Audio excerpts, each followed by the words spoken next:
Sahabat Rema yang terkasih, kita jumpa lagi hari ini Minggu 28 Februari 2021. Kita memasuki hari Minggu Prapaskah, pekan yang kedua.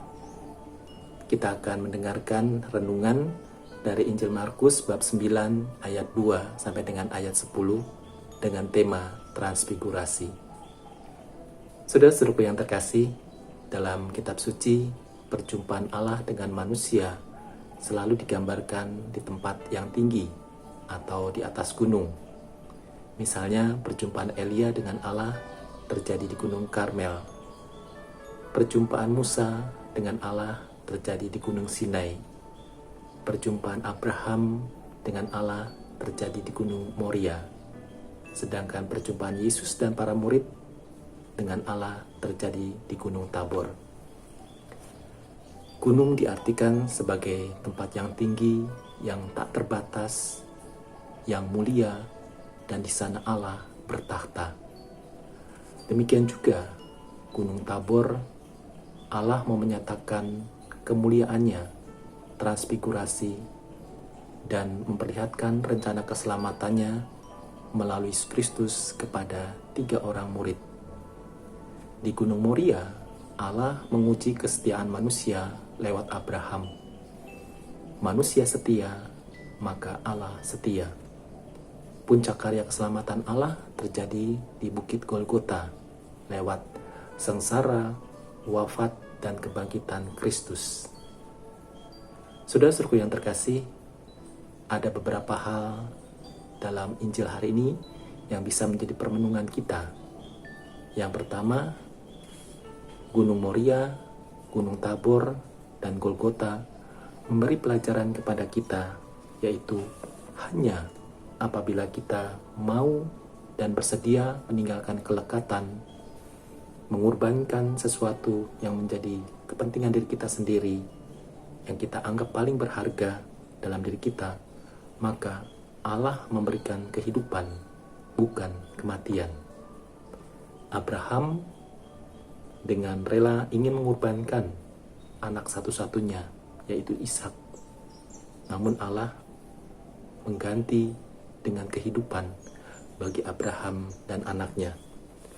Yang kedua, siapapun yang mendambakan zona aman, hidup berkecukupan, dagangan laris, penghasilan bertambah, sehat, anak-anak sekolah dengan lancar, suami dan istri setia, harmonis. Namun kita juga tidak menolak bila kita harus menghadapi salib, beban hidup, sakit, bahkan pandemi COVID yang masih belum berlalu ini. Semua kita terima, kita jalani dengan kesungguhan hati dan percaya bahwa Allah akan memberikan sesuatu yang baik kepada kita, yaitu kehidupan. Yang ketiga, Yesus mengajak 3 orang muridnya turun dari Gunung Tabor, meninggalkan kemapanan untuk memikul salib ke Bukit Golgota. Yesus mengalami Tabor dan Golgota, penderitaan dan kemuliaan. Demikian juga kita akan mengalami hal yang sama untuk memperoleh kebangkitan. Yang keempat, transfigurasi atau perubahan rupa yang dialami oleh Tuhan Yesus. Dalam hidup beriman, kadang kita mengalami kegelapan hidup, keputusasaan, penolakan, kebencian, dan lain sebagainya. Semuanya itu merupakan dasar untuk beralih dari gelap kepada terang, dari keraguan-raguan menjadi mantap. Dan tentu perubahan pola hidup, pola pikir, pola beriman, pola kerja, kita tingkatkan ke arah yang semakin inklusif, yang semakin terbuka di hadapan Allah dan manusia, sehingga kelas keselamatan yang kita dambakan itu semakin konkret, semakin nyata kita alami dalam persiaran kita ini. Yang terakhir atau yang kelima, kemuliaan Yesus mengundang kita untuk mendengarkan Dia. Tidak sibuk dengan kenyamanan hidup yang kita alami, seperti juga Petrus yang ingin mendambakan kenyamanan hidup bersama Yesus di Gunung Tabor, melainkan menyiapkan diri untuk turun dari Gunung Tabor ke Mapanan untuk diutus kepada padang hidup, kepada padang gurun kehidupan yang nyata. Demikian para sahabat Rema renungan kita. Semoga Tuhan memberkati kita, Bapa dan Putra dan Roh Kudus. Amin. Keluarga Kudus Nazaret, Yesus, Maria, Yosef, doakanlah kami.